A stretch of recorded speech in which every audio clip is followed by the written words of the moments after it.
Easy ye, how are we? Shawnee, a rare thing happened today. Uh-oh. I ate a salad. Huh? I know, I know. Huh? We've 7 weeks to the marathon, Sean, and I just things are gonna have to change drastically. It was a good Christmas.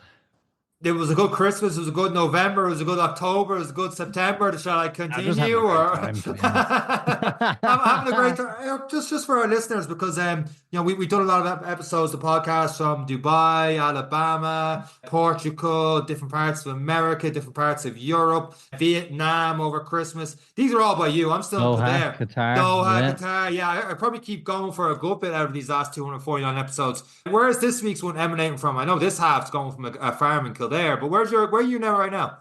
I have arrived in Mozambique. No, Mozambique. Yeah, it's I am currently here. I'm here for the next 7 weeks. Just started, and I have to say, it is so far so good. So yeah, I'm settling into the job and back training again now, which is great, and a little bit of consistency coming. And yeah, it's really good. The food here is amazing. And I seen one of the guys. You know me for salad. I'm like, ugh, come on. But I seen one of the guys got this chicken salad yesterday, and it looked amazing. So I tried it today, and it was so good. So I think I'll be okay for the marathon if I just keep eating that chicken salad and doing a bit of running. But yeah, no, it's good. I have a treadmill. You can't really.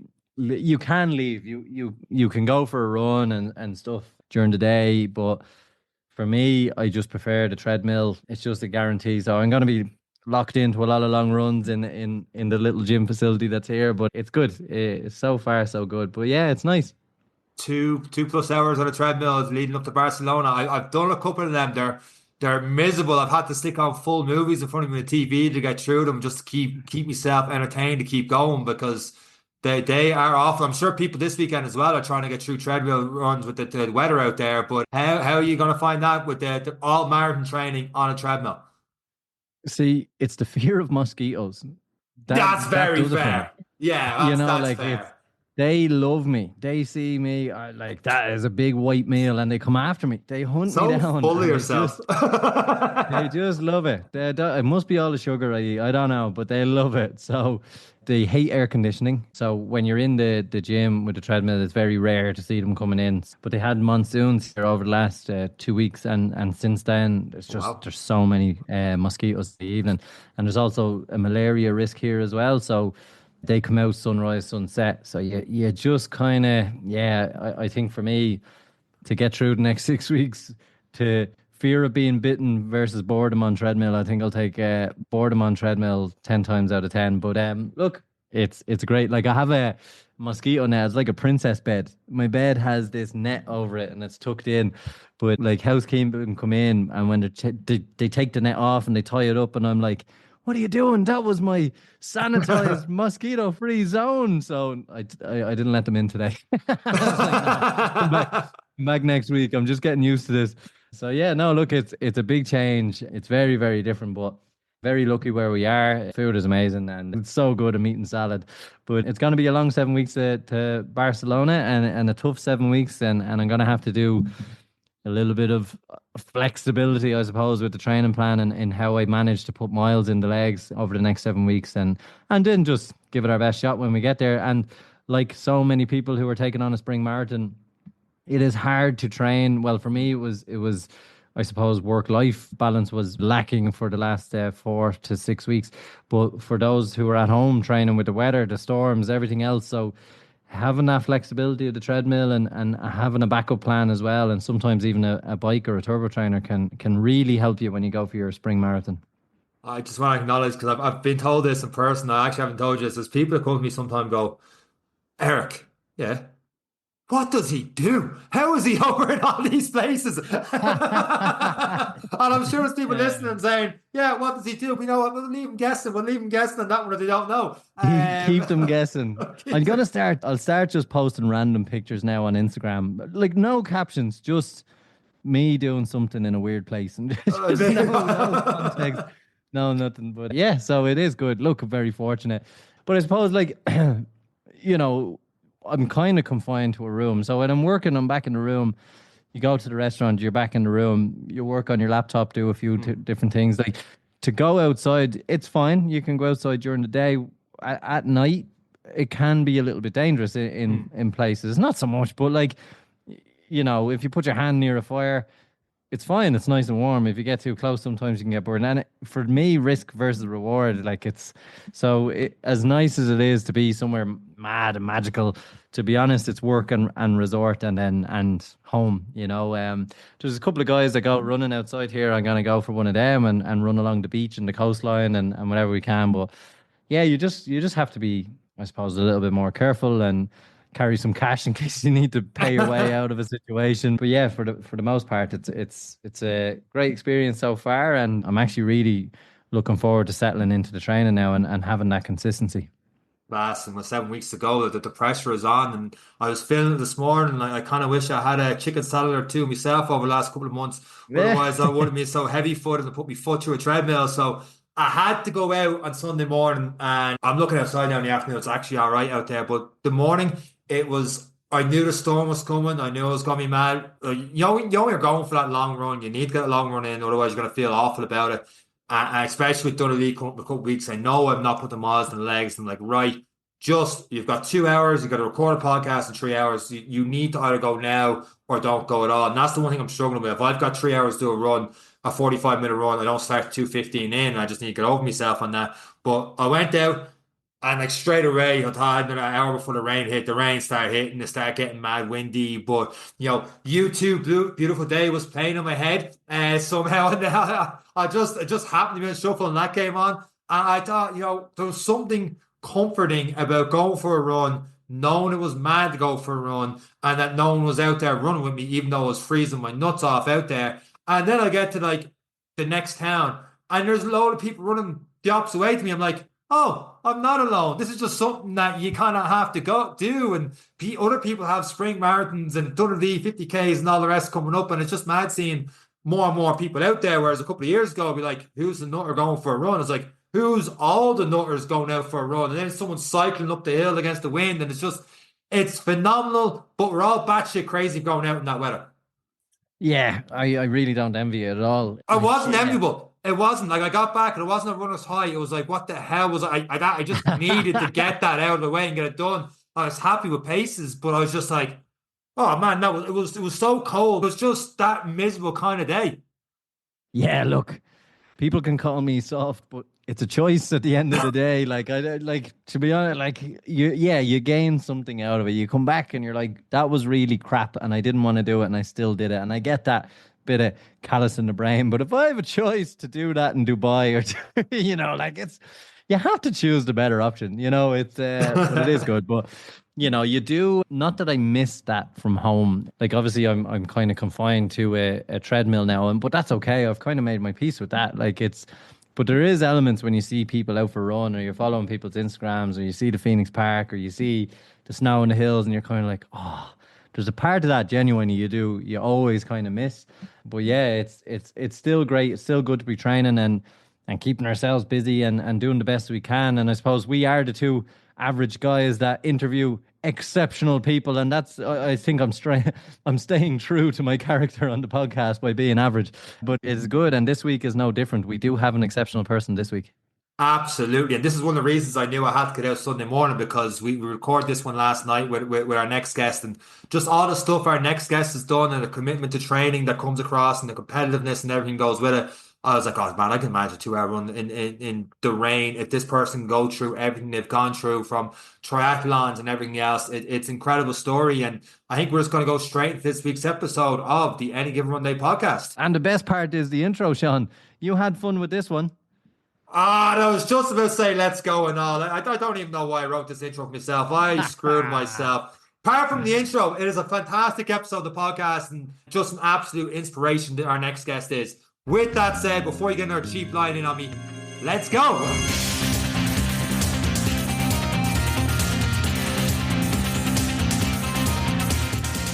So this week on the Any Given Run Day podcast, we have a woman of many sports at a very high level. From Tetratra, I knew it. We're going again. I've been practicing this all the way through. Right, one more time. If you mess it up this time, though, I'm going to town. Aoife, pronounce it for him. Triathlon. Aoife, Tetriathlon. pronounce Tetrathlon. tet.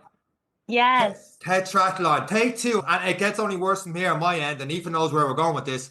A woman of many sports at a very high level, from tetrathlon to pentathlon to becoming a triathlon junior national champion, second in Ireland aquathlon national championship to CrossFit athon, sure why not? And now the Irish Hyrox female pro record holder. Aoife Faye, pick a sport, please. How are you getting on? And welcome to this week's episode of the Any Given Monday podcast. Eric, I'm out of breath. Thank you, guys. I'm delighted to speak about the journey. So thanks. Aoife, great to have you. But more importantly, I would pay money for you to come back on in a week just to hear Sean say all them sports again. That was amazing. If nothing else happens today, I had my entertainment there with Sean. Look how no one can see it who's listening, but Sean's face has gone so red right now after that introduction. Don't even think I can edit and save that one, guys. I don't think I can edit and save that one. So Eric, you're going to have to take over for a few minutes in that one. I'll get my composure in that. That's a phenomenal list, Aoife, by the way, what you've gotten into Aoife, so far. Some people pick up a sport. Some might, try a dabble hand at tennis, or if the rugby's on, we'll try rugby. Some might get involved in athletics. You took on a lot of sports to start out. How did you start doing so many? A lot of people fall into triathlon or fall into something else. How did you start doing the maximum, and where brought you to that, I suppose? Yeah, so when I was 11, I got into the sport of tetrathlon. And tetrathlon is a subsection within the Irish Pony Club. So it's not an Olympic sport, and it's kind of like the athletic section within that organization. And so, a lot of people would focus on the horse riding side of within that federation. However, I was just interested as soon as I found the tetrathlon bracket, that's just where I wanted to be. And I just took to it. I loved the swimming. I loved the running. I enjoyed the horse riding, but I honestly never liked relying on anything or anyone other than myself to compete. And which is why I ended up not choosing pentathlon in the end. But I suppose, I just took to it. And I very quickly focused solely on that sport within the federation. And tetrathlon is not, as I said, an Olympic sport. So pentathlon is kind of a natural progression if you are serious and you want to continue on. So yeah, it was definitely my starting point, and I got a lot of competing, and we went abroad, got to go to Australia, got great, amazing experiences. Can you tell us what sports are involved, and obviously at 11 years of age, what kind of commitment was involved? So tetrathlon, for 4, obviously, it's swimming, running, horse riding, and shooting.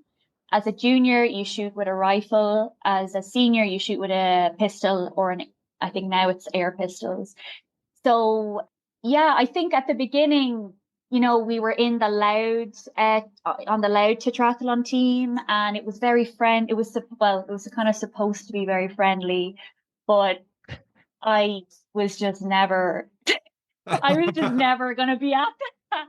I from the beginning, and I have a twin sister, and I think we kind of felt like, I have an older sister, and I think we kind of felt a bit like we're both very competitive, and we kind of just put our heads down and we just loved the training. And I very quickly found my competitive nature, and it became probably evident to people around me that I was more intense than the other children at the time, and I just couldn't change. That was just who I was.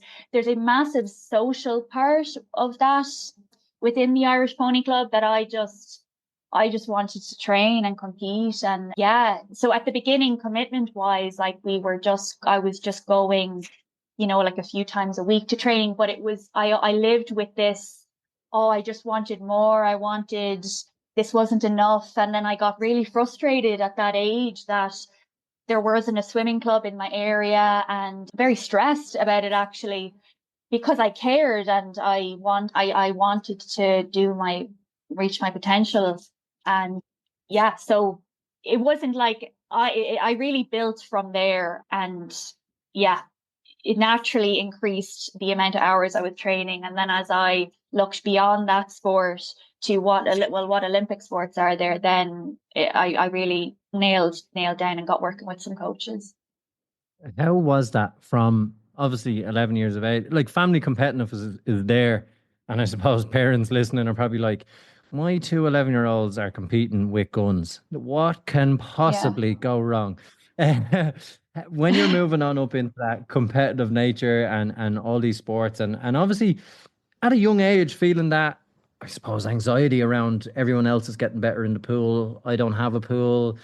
And then moving into that kind of Olympic category and coaches, at what point in that kind of transition did you think this is for me? I want to be an athlete. Was that what it was meant to be for you in that transition into that kind of Olympic category? And how did you find, probably looking back, and it's a good one, I'm always curious, that coaching at a younger age, how did that affect probably your abilities now, I suppose, in the formation years? Yeah, so I think like when it comes to competitive natures, and I have been thinking, yeah, I have thought about it a lot, like it's just who I am. And it really is, I think to live the competitive life, like to be a full-time athlete, it has to be you. You can't, for me, it's not like a decision I make, oh, I'm going to focus on this. It's more like I'm not going to be fulfilled unless I live this through.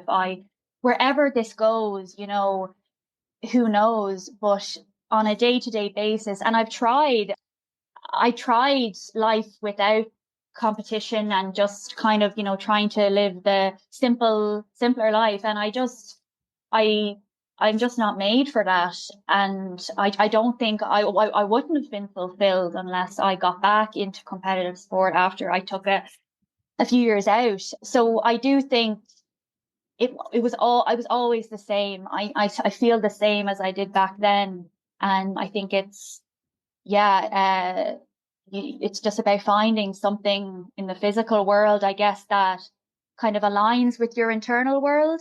And so yeah, and as time's gone on, I see more of myself that's more and more true, that it's just in you. I think it's not really a decision. There's no willpower to keep me at training. That's there. It's managing everything else. So yeah, I'm definitely the same as I was back then. In terms of And coaches, oh, sorry, go ahead.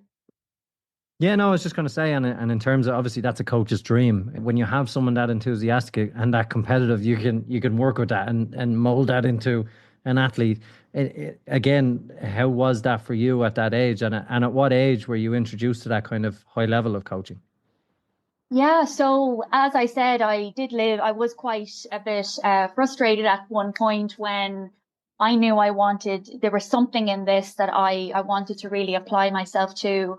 And I started communicating that to my parents. And I think a lot of parents would have probably seen it anyway. And so I suppose that era of tetrathletes, we did get a great team together, and we actually won the Loud team. I was on the Loud team. We won the Irish championships. And so my drive, definitely, we pushed on, the expectation. And yeah, so I just kept pushing basically. And as I realized that the training being offered in the Loud Tetrathon Club wasn't enough, I started joining clubs. I joined a running club. I joined Dunleer Running Club, my local club. I actually joined a swimming club in Dundalk, and then eventually went to the NAC in Dublin to get some really good training there. And so that was probably the difference, where I started pursuing the individual clubs then, which ultimately led me to get involved in Tetrathlon. I think coach wise, I kind of feel like I've only got sorted now, to be honest. got my coaching situation sorted. Dave Malone in the NAC was a phenomenal coach at the time and still is. I think he's still there. So when I moved to the NAC and I only got a year of training there, that was really beneficial for me to be working with him just on my swimming. But I did attend Talent ID Day for Triathlon Ireland, and that's where I got exposed to Triathlon Ireland coaches. I didn't really work with anyone too personally. I got to know Coach Stephen Delaney, who was very helpful at points, and yeah, so I think that was my first exposure to, you know, coaches who were involved in elite sport when I got involved in with Triathlon Ireland. To go from them, you must have had, you said in the start of the podcast that you went traveling and stuff with the sports, stuff like that. So your family must have been very encouraging for this competitive atmosphere and competitive nature you had. You said you went to Australia with this as well?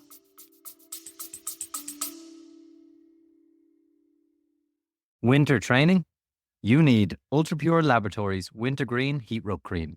Recommended by physios, trusted by athletes, and tried and tested by ourselves, this is an essential warming muscle rub for cold winter days. UltraPure Wintergreen Heat Rub Cream is perfect for warming up muscles before exercise. And ideal for soothing tired muscles, which, let's face it, marathon training, we could definitely do with that. If you're concerned about the ingredients, it contains wintergreen oil, rosemary camphor oil, juniper berry oil, and antioxidant-rich caffeine powder. Sean has no idea what any of these means, but he knows that they work.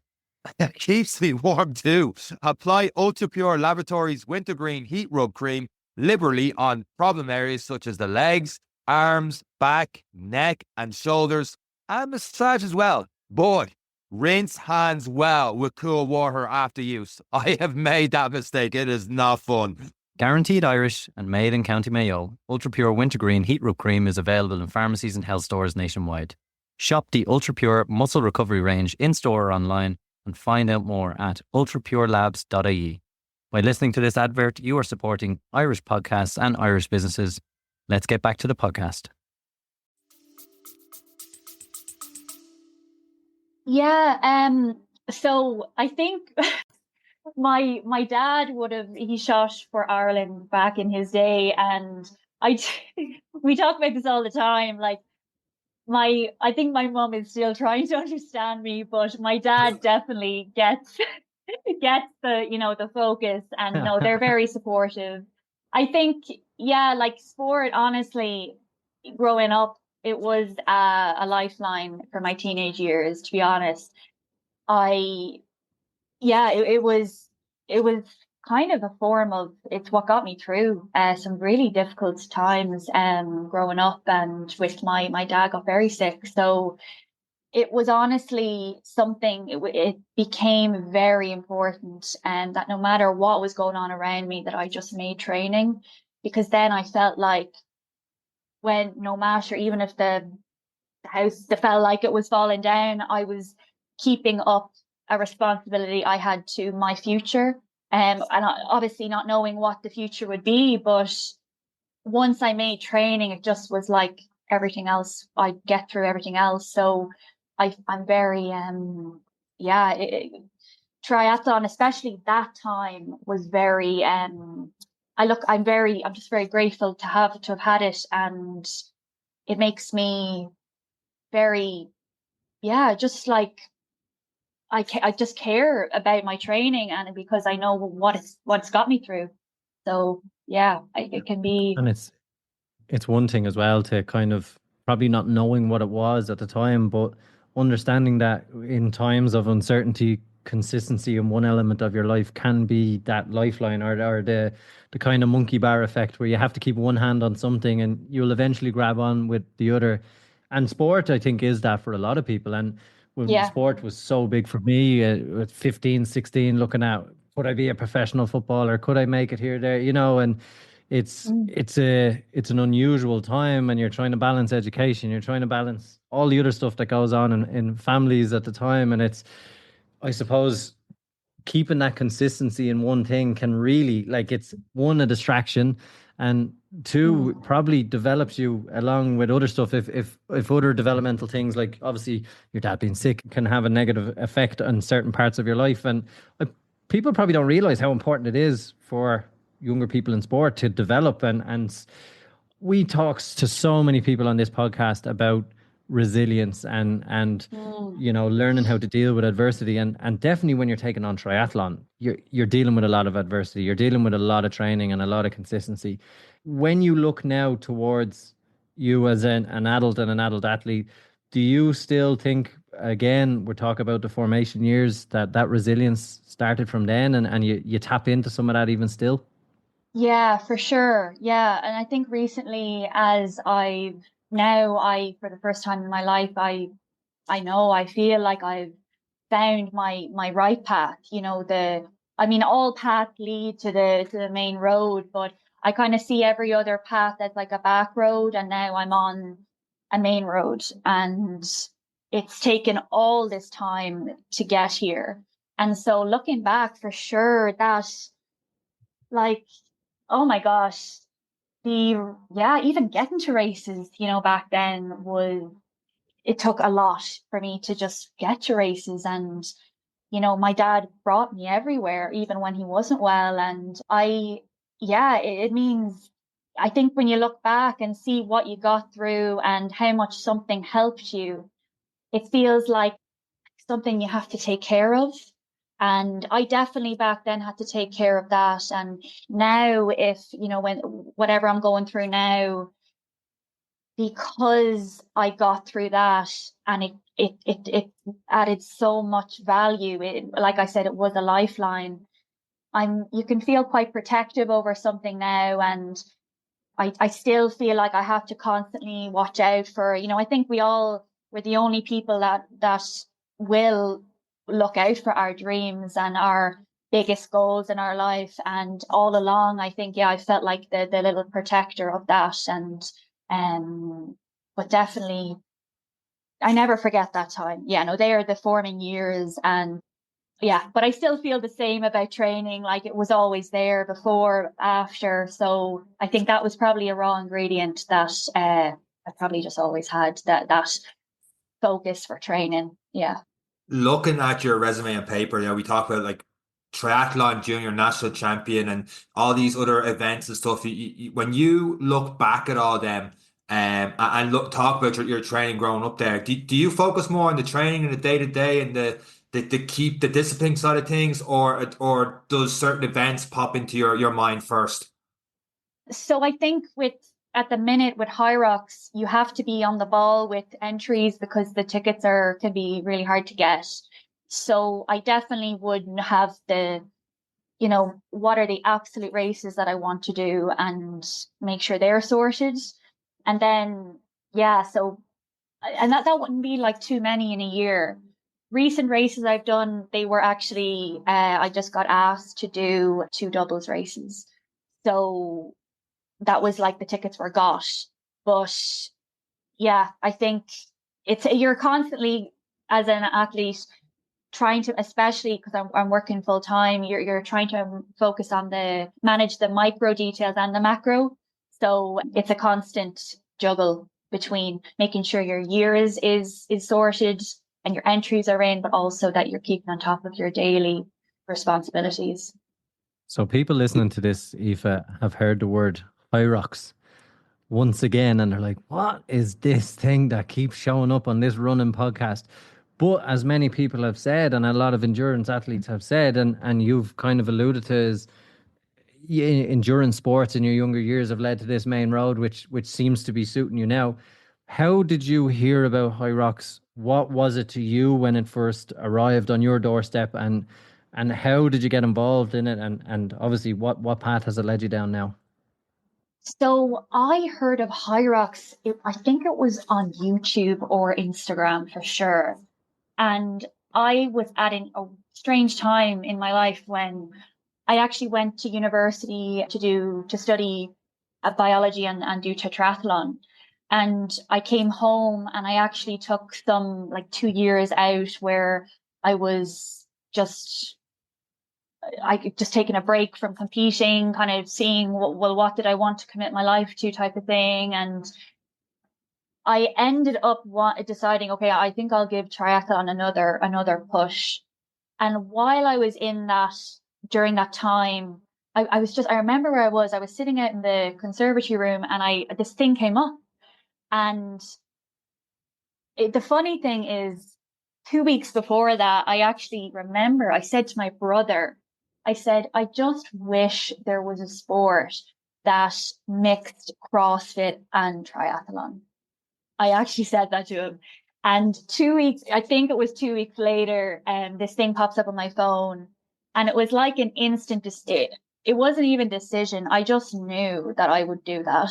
And I didn't even have to decide. And I got very like, oh my gosh, this is what I've been looking for.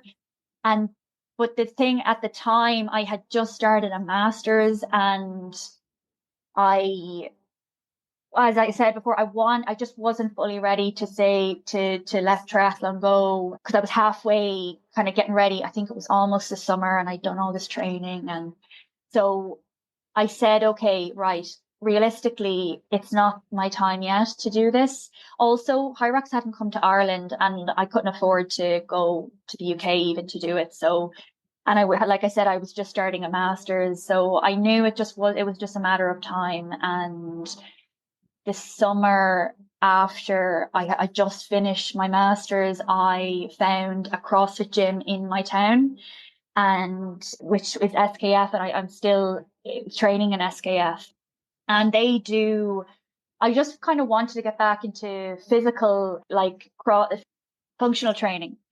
And their classes were great. They're seriously intense, like if you want them to be. And the day I got there, one of the guys mentioned that they were actually, I think I inquired about Hyrox. Do you guys do Hyrox?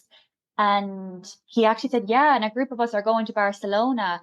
And so from there, like 2 weeks later, SKF became a Hyrox affiliated gym. And yeah, that was it then. I started preparing for my first, which was actually 3 months away from when I joined. So I didn't really have much time, but just got straight into it. And yeah, I've never enjoyed training. No training I've done before can really compare to how this training, the style of training does now to me in terms of enjoyment factor. So that's great. Aoife, before my next question, did you compete in the CrossFit Open before joining that gym? Did I went, so I actually had done, I had done CrossFit. So I did tetrathlon, then pentathlon and triathlon, focused on triathlon seriously for many years.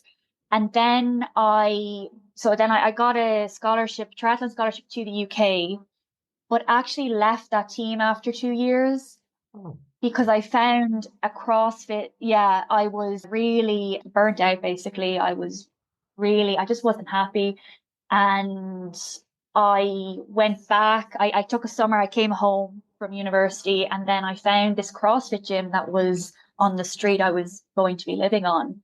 And so there was a 2 week period before I had to return back to the squad, where people were just, students were settling in, and it was the end of the off season. And I think I got to my apartment at like midnight, went to this CrossFit gym at 6 o'clock that morning. And I will never forget that day, because it was just everything I was looking for at the time.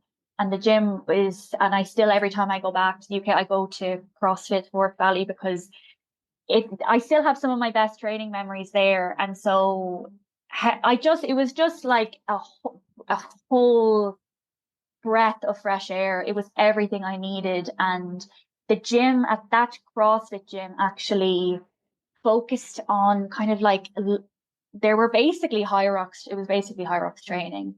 And for 3 years, I didn't go near a competition. I didn't want anything to do with competing. And that was before I came home and then got into Hyrox. So I had CrossFit experience. And at that gym in the UK, I think I did do the Open, but not competitively. I don't know, did I do the full thing? But I did do the Open, yeah, last year here in Ireland for the first time. So Aoife, Sean probably knows what you had for breakfast, so yeah, he has a No. good Aoife timeline. yeah, I'm surprised you asked about the And Open. did you have a coffee this morning with 2 sugars? The reason I asked for the Open is this: we've done over 250 episodes of the podcast, and people have their biases in different things, whether you're into marathon runs, Ironmans, and stuff like that. But because you've had that experience in CrossFit and in Hyrox, I know social media is not always true. It's either you're in one camp or the other, and you've crossed between both at Oh, times. So that's really where I'm going with this. How do they both compare? How does a CrossFit Open compare to doing a Hyrox event? okay.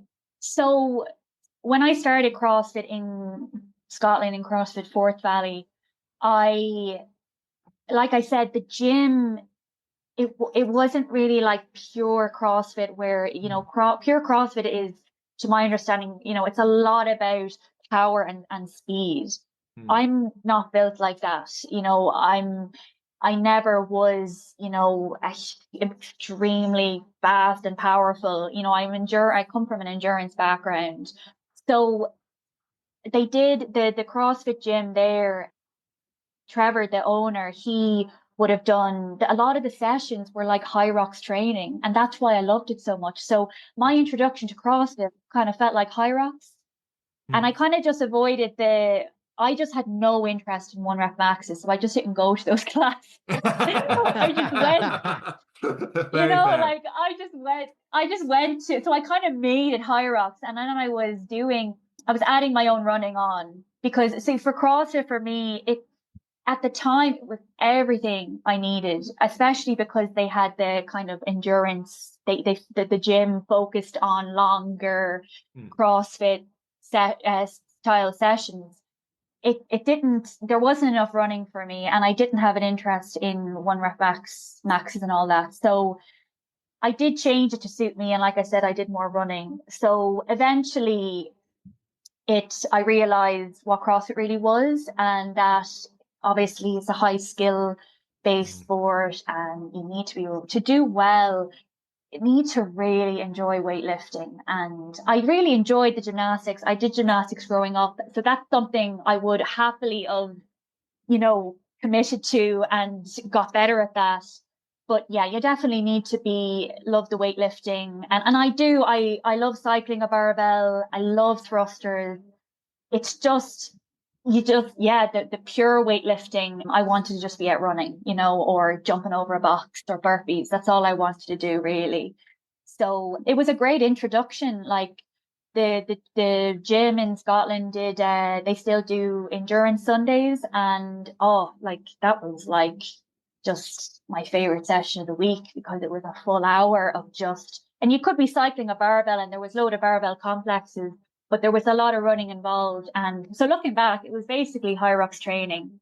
So when I got to the second SKF, the second CrossFit gym I've been a part of, I was always I just went to the CrossFit classes. It was all geared towards Hyrox, basically. And there was a moment where I did consider, I was like, maybe I could get behind this CrossFit, sport. But as soon as I started progressing in Hyrox, it kind of ticked all the boxes for me. And I still, I like I said, I love, cycling a barbell and it being integrated into workouts, and I love strength training. So, but I think at the minute, Hyrox is ticking the boxes for me. It's more of a natural progression from triathlon. Sean, you're just Yeah. raging you didn't know she was gymnastics champion Community Games 2010. I hadn't got that in the intro. I had it. If it had been gymnastic, I thought I would have had it in the intro. But Aoife, before we dive deep into this transition, obviously we've hinted at it and we've got your story. We've had a lot of guests talk about identity, and obviously growing up, you've hinted at sport being pretty much who you were, competitive being who you were. How scary was it that transition from triathlon into something that is still a growing sport and still something that you're Was it hard to let go? Was it hard to let go of a scholarship? Like mentally, what goes on in your head as a young athlete at that time? Because not to breeze over it, but I remember when I got my scholarship, it was the biggest thing in the world, and to give that up. How did? Yeah, I suppose I just want to know how did you handle that, or did you just feel this and go, "This is for me"?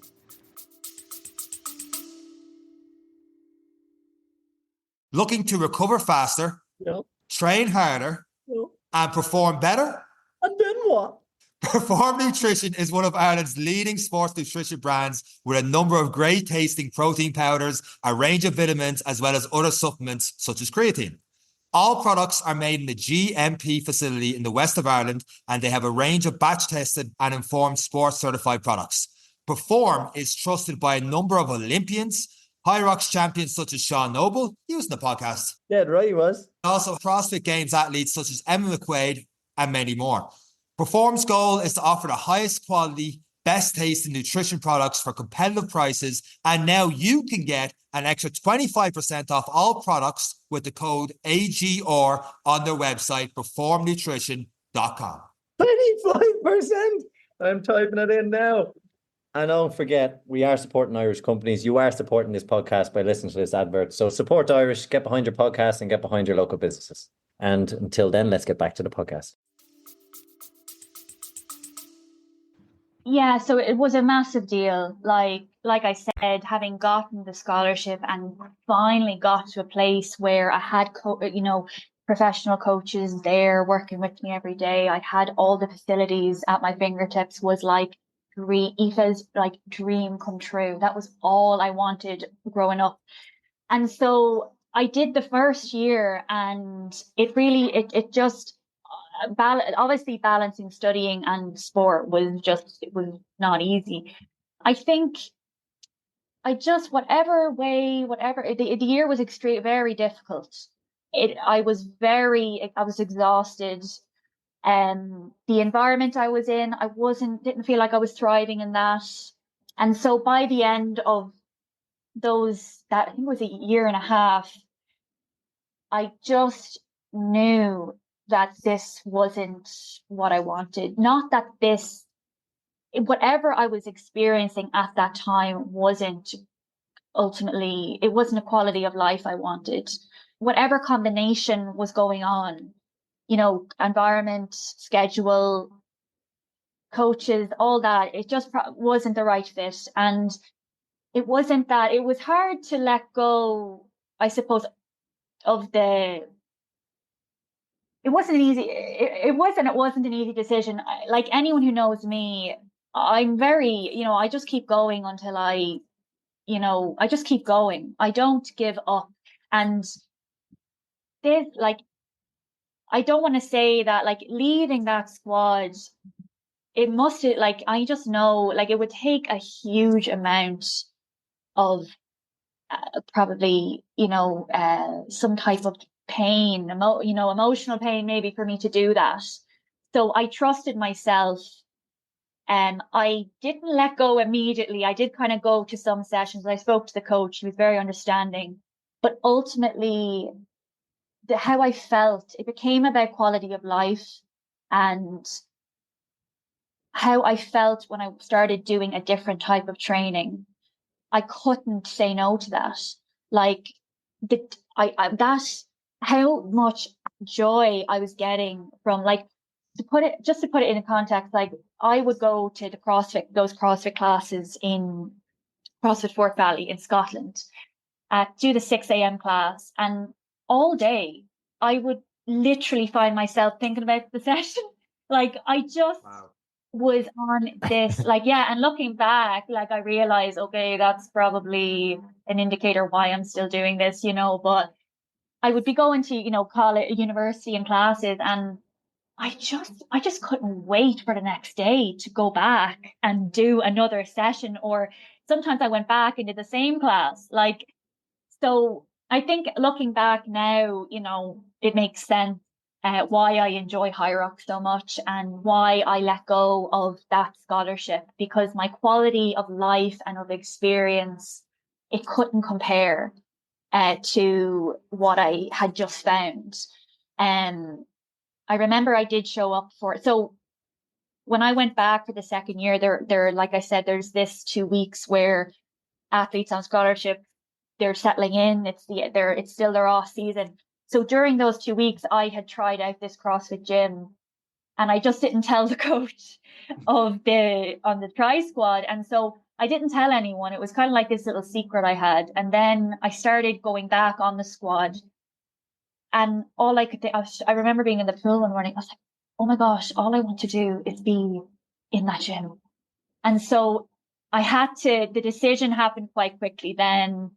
And there was no way, like I said, the difference in my quality of life, my quality of experience training wise, I couldn't let that go. And so, and I knew like it didn't mean that I wouldn't go back to triathlon, and I did end up going back to it. But at that time, it's like, sometimes you just have to trust that, you can't look too far ahead, because if you look too far ahead, you'd be thinking, oh, I just gave up this Olympic dream because I just left that squad. But it was the feeling was too overwhelming to not go that route. So yeah, that's what happened. Before we get right into Hyrox, you mentioned there you went back to it, and like even as I think I have it here, last year you did the National Triathlon Sprint Championships, and you came fifth while you're concentrating Hyrox. So one, unbelievable, and clearly there's some crossover there in your training. When you were doing that event, did you get the love for the being in, the swimming through and the cycling and all the rest, or are you just like, I'm actually just enjoying this day. I can't wait to get back into Hyrox training again for the phenomenal things you've done that we're going to get into now in a second. How did you feel while doing that event? So I actually just did that event. I wasn't focusing on triathlon. I just did it I'm still a member of Drogheda Triathlon Club. So just because I love the community, it's right beside where I live. So I actually wasn't doing, I was just dipping in and out of I'm a teacher, so I was off in the summer, and I was back swimming. I was just doing it to complement my own training. There was one day I was like, okay, so I can either do this really long Hyrox session, or I can go and do that race, which is harder. And I was like, doing the race is going to be more painful, so I'll go and do that. And that was that race. And I think, yeah, like, and I knew there was crossover, between Hyrox training and triathlon. And I think there's a growing awareness of they're actually more similar, in my opinion, the training approach than CrossFit is to Hyrox. Okay. And yeah, it's more, I think that's why I'm leaning back more into the type of intensities that I would have been training at, in the zones. The, percentage of zones, say 3 I'm training at, would be similar to what I was doing when I was focusing on tri. So yeah, but at the time, that summer was last summer, and I just was dipping in and out. I had moved away from triathlon competitively, but I wanted to see could I do it, and where would I finish? And so, yeah, I wasn't even swimming in a pool. I was just out in the open water maybe once a week. So it was a good enough result for that. And it's nice I like to keep in touch with that sport and that community, because it did so much for me, like I said, growing up, and they're just lovely people, and they've really supported me, in recent years. So it's nice to still see them and be involved. But you're happy with that one, happy with that race. Let's get back into the gym now. Oh yeah. No, and I had gone back when I moved home from university about 3 years ago. I actually did get fully back into triathlon, only for about, I think I only trained for like 5 months, or no, probably less, and then raced a summer, and actually was on the verge of getting back into, I was at the point where I could pursue that again. And I spoke to, again, Stephen Delaney, who was the performance director at the time for TI. And he said, I remember we were at the Dublin City Triathlon, and he said to me, we was in the middle of a crowd, we were just talking, he said, you could go at this again, you'd be able. And I remember saying to him, and this was before Hyrox, I said, I know, but there's something I'm looking for. There's something else I'm looking for. It's not CrossFit and it's not triathlon. I said that, and I said, I just can't settle. I'm just not sure. And I said I'd get back to him because he offered, to help me out with coaching and go, if I was to go that, totally apply myself again. And then shortly enough, I found Hyrox, and sure, that was the answer I was looking for. And talk us through your first Hyrox event. I know you said in the training you knew you found something, but your first time doing a Hyrox event, when was that, and what was that like for you? So my first Hyrox event was in Barcelona in 2024. So a year and 4 months ago, in November 2024. So less a year and 2 months ago. And yeah, I had 3 months of training, and I was just doing CrossFit classes and Hyrox classes. So, and I had just started my first job as a teacher, which was absolutely just crazy difficult at the time. So it was really just like, okay, what training can I get in? But I was really enjoying it. And anyway, got there, and I did the open category first. That was my first Hyrox race. And yeah, I still wasn't my body wasn't conditioned fully at the time for the movements. Like, I still felt a bit wobbly, like off balance on the wall balls. And I thought I was, doing really well at the time. I did win it, but the time, the time looking back wasn't amazing, but I won it, and I got the encouragement I needed to keep going, and the reassurance, I guess, that I could take a lot of time off the time I did. And you won this just off 3 months of training. Yeah, it was 3 months, like August, September, October. Yeah, I joined the SKF at the end of August, and that race was in November. Yeah, the mid-November. So yeah. So SKF's in terms of membership applications have gone up dramatically since this last sentence. So they're gonna have to give us €1 million or send more details of how they trained you in 3 months to be the winner. But did you think about that during the race, that you were in the lead? Did you know that you're doing really well? Because you just said you were unsteady, you were this, but obviously to win, are you getting a feel for where you are in the race during it? So, like, when I joined the gym, I knew what I like. It wasn't like I was waltzing in there. Like, I knew what I wanted, and I knew myself that if I'm going to do this, like, I'm not going to half do it. And again, it's just my nature. And so I don't think people realize, like, when people don't know you, they probably just think that you're just taking part in the class. When my plan was always to keep progressing, and so I expected to do well in the race. I just went out like hammers, like I just blasted the first half of the race. That is not my strategy anymore. But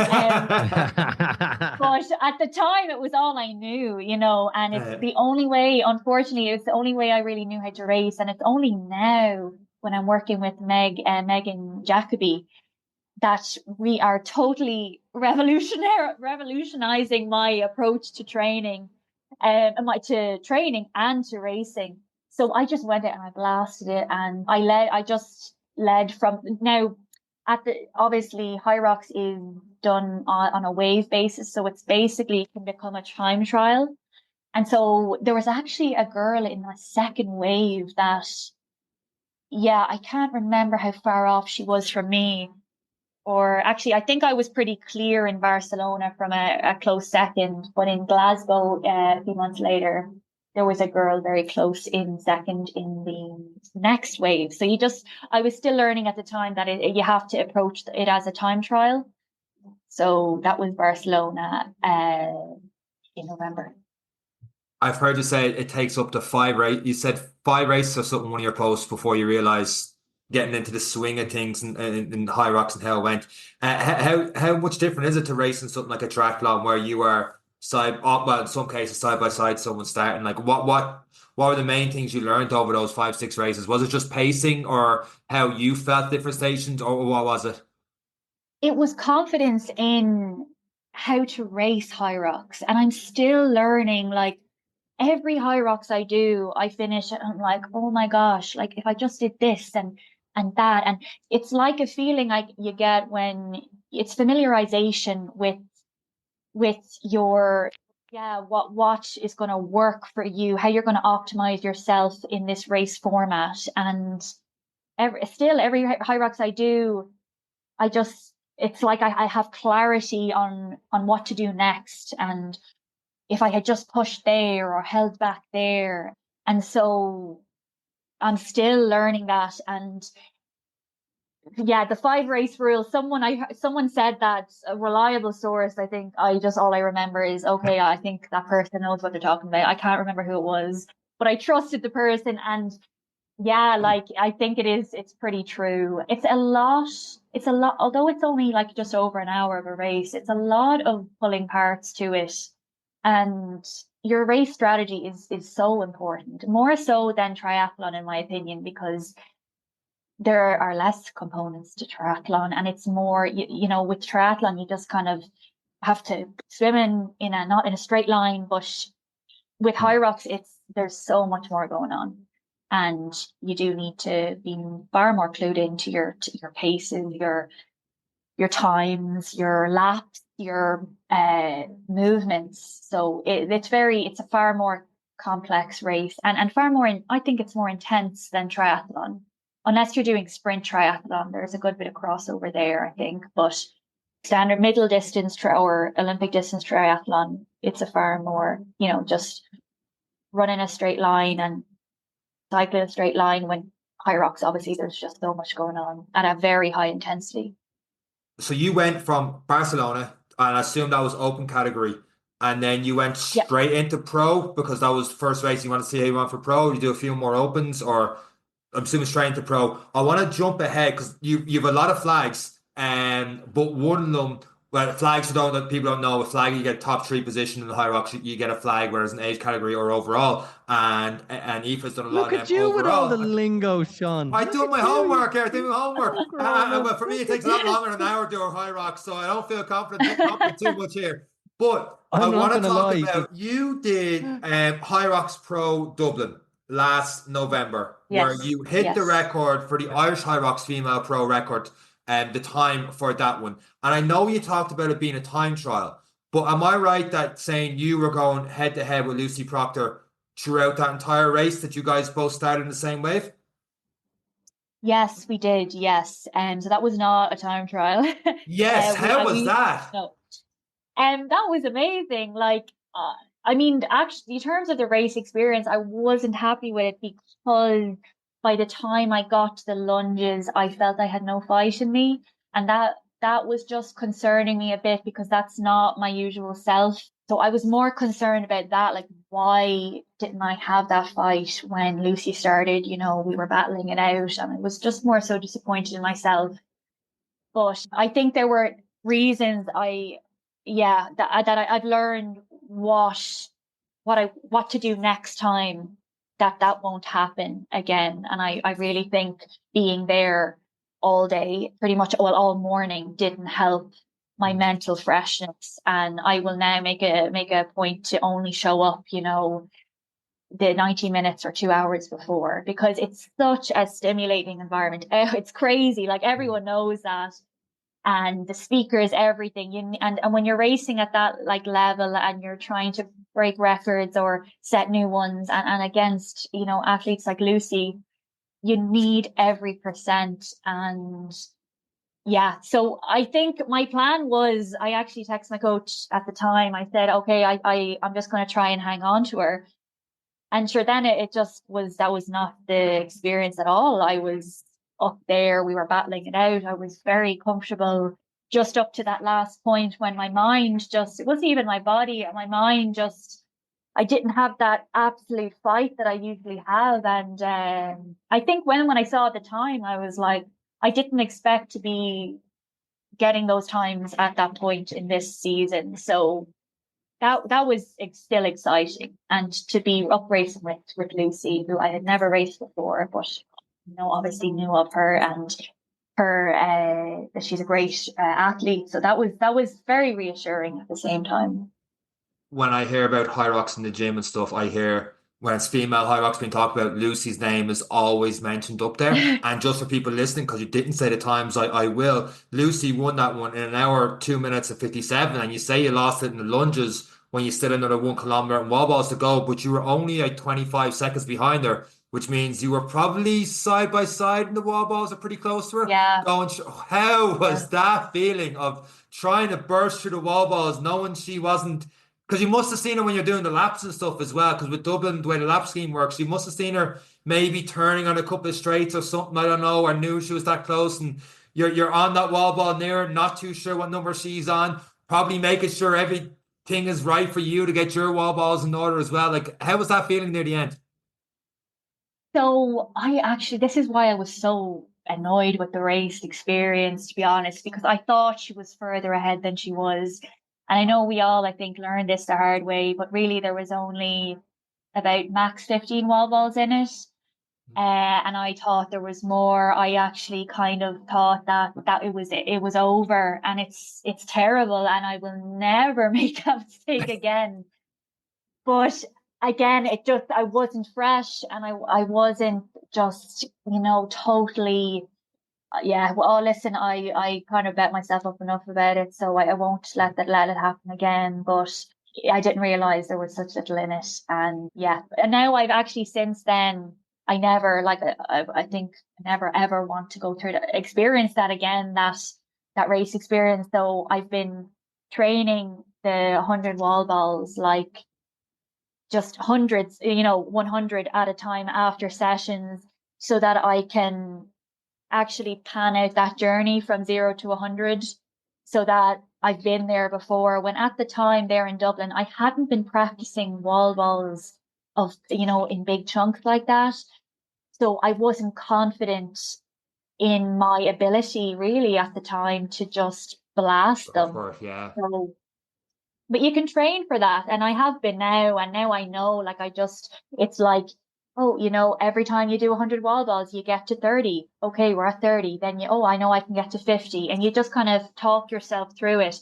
And now I know that, like, the pain at 60 is kind of the same pain at 70, or at 70. That's a kind of a crucial time when you can drop the ball. So it's just confidence again, and training, working with the right people, getting the right training, and gaining confidence to execute your race. And I just wasn't. It was my first race back after 6 months, 5 or 6 months, and I just, it kind of felt like I was a new racing Hyrox for the first time again, to be honest. In training with coaches and stuff like that, you've mentioned a few times. I seen you were in Marseille last month doing a Hyrox, and you talked about how your time wasn't as good, but you're more happy with it because you changed your training up. It's like Tiger Woods changing his backswing. You're like, oh my, you're so near the top. Why are you changing what you're doing to get there? Like before that event, for example, like I didn't even mention, the Hyrox doubles win you had in Poznan and all the rest, and that was an Irish record. You've got the Irish record for a pro record holder, and now you're talking about taking one step back to go 2 steps forward. What do you mean by that, and how much your training has changed for that event? So I was basically, up until I started working with Megan Jacoby, one of the first things I said to her, and that was like, I'm with her like 2 months now. So one of the first things I said to her when we had our first call was, I don't think I've ever, any program I've got, I don't think I've finished it a week, like in full. I never seem to be able to get through a week. And that's like, in my opinion, if you're really wanting to make it, to reach your potential, that's not good, because it's not, you're not getting encouragement from, it's just a sense of defeat when you constantly don't feel like you're getting through your sessions, and it's a bad cycle. And so one of the first things then she said to me, okay, well, your volume is wrong. Your intensities are wrong, you're doing too much, and your volume is wrong. And when she said that, I was like, oh my gosh, that's it. And so we've been building up to a point where to find how much my body can manage. And this is happening like at the minute. And so it's been really nice to, and it was actually scary at the start. I remember when I first started, like I was just doing, I wasn't going, I don't think I wasn't in zone 4 for like 3 weeks. And I was panicking a bit. And I was like, what? I was panicking. And now I know, like now I feel most confident than I ever have. And this is 2 months into it. So I needed to trust, and I just wasn't used to trusting a coach, to be honest, probably from having so many coaches and changing sports and, but I'm really, yeah, I've never enjoyed the process of training, of learning about my schedules as much as I have now. And I just studied biology, so I'm very interested in the science behind, why certain training sessions are there, and everything's so intentional now, while before it wasn't like that. Hmm. Like when you're practicing exercise like this for Hyrox, it just seems like, well, it's a time trial. I have to do burpees as fast as I can. I have to do wall balls as fast as I Yeah. can. So why not always practice that? And like I know people who are training those type of classes, and they talk about flow pace and doing EMOMs and pacing yourself through and keep the heart rate down. It's like, but on Hyrox, it's go go go, and I have to practice going that hard. So it Mm. must be a hard mental shift to go. I'm assuming now you have like probably a one, maybe two high intensity sessions a Mm. week if even, and then the rest of it is trying to balance that with your running and all the rest. Yeah, so it was a whole shift, like it was like again revolutionizing my perspective on training and on what it looked like to get the most out of yourself. Because I had gone from doing sessions, even running sessions, as just as hard as I can sustain is what I would say, and I wasn't even working in zones, and she just got all that going, and I should have been at that long ago. Hmm. But it was a whole change. It was actually starting to work with science and just pure and on heart rate, and then it became like, because I'm definitely a perfectionist and I have to watch that, but it means now that instead of the focus of all my sessions being to like go as hard as I can, now my focus is how well can I execute this as this session is, how well can I execute this as it's intended. And that's fulfilling, because that could mean you have like a zone 3 workout, but you just executed it. You got your heart rate right, and you did exactly what that session said to do, and you tick it off. And even though you haven't just absolutely exhausted yourself, you still feel on track because you Hmm. trust your coach that, and you just did exactly what you were supposed to do. And I wasn't, I never had this strategic attention to detail approach or trust. So it's all been, but yeah, at the beginning I was freaking out a bit, because I was kind of in my head, like, I'm just about holding on to this, to some of these girls, while with the training I'm doing, and I'm going as flat out as I can. Like, what am I going to be at now? And it's the process though, and it's a build, and I'm definitely experiencing that now. And also, it was really strange to be hitting all my sessions. Like, I'm actually doing more training now, and the volume is higher, but it's at less intensity. And so, for the first time in my life, I feel like I'm in a flow of my training. My body knows what to expect the next day. I'm not on this yo-yo, up, down, exhausted, pull out of a session because I'm in a state of absolute recovery. It's more constant, and I can tell that it's supportive of someone who wants to do this long term, as opposed to short term goals and just whacking out sessions. Yeah.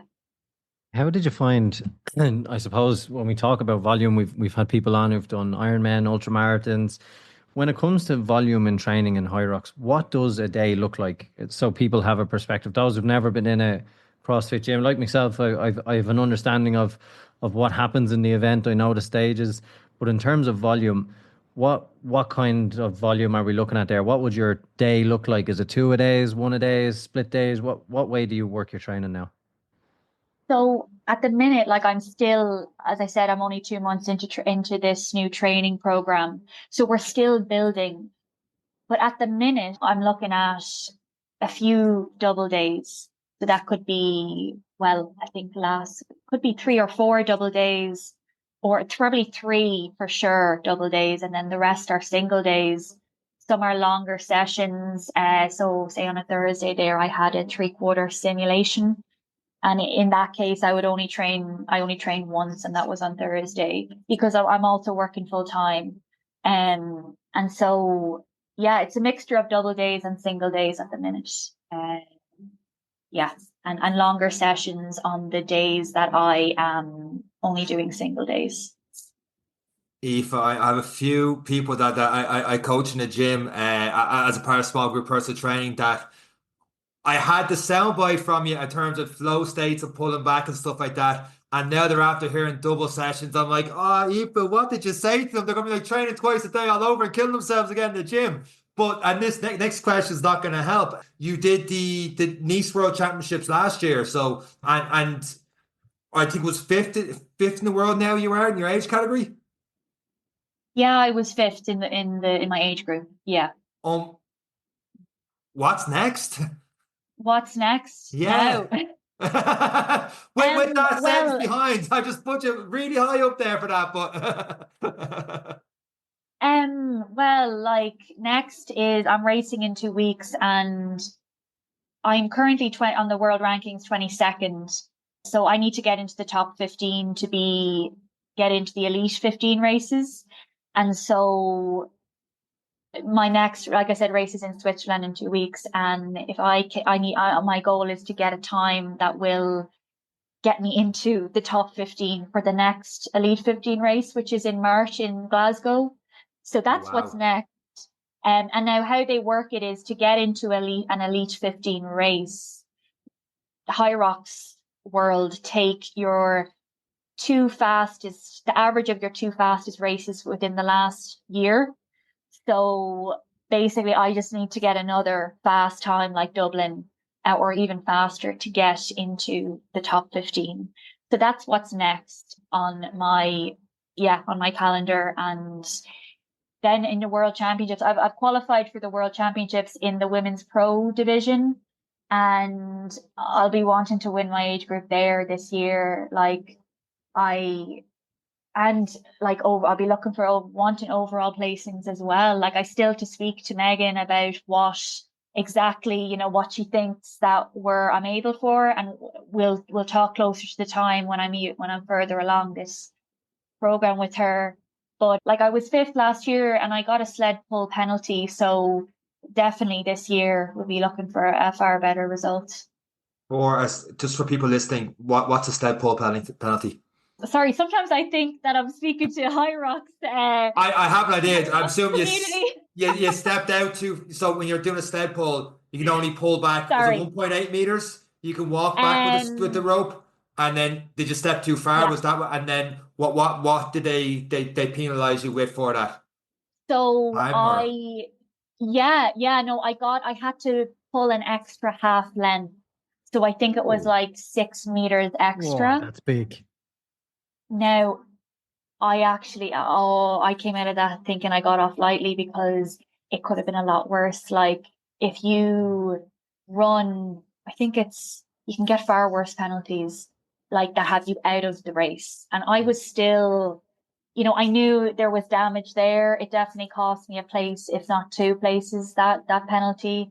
However, I honestly didn't dwell on it too much because I had a very tumultuous preparation period leading up to that race. So I've never got broken down a bit after a race. And after that race, I was just relieved to have got through it, to have got there.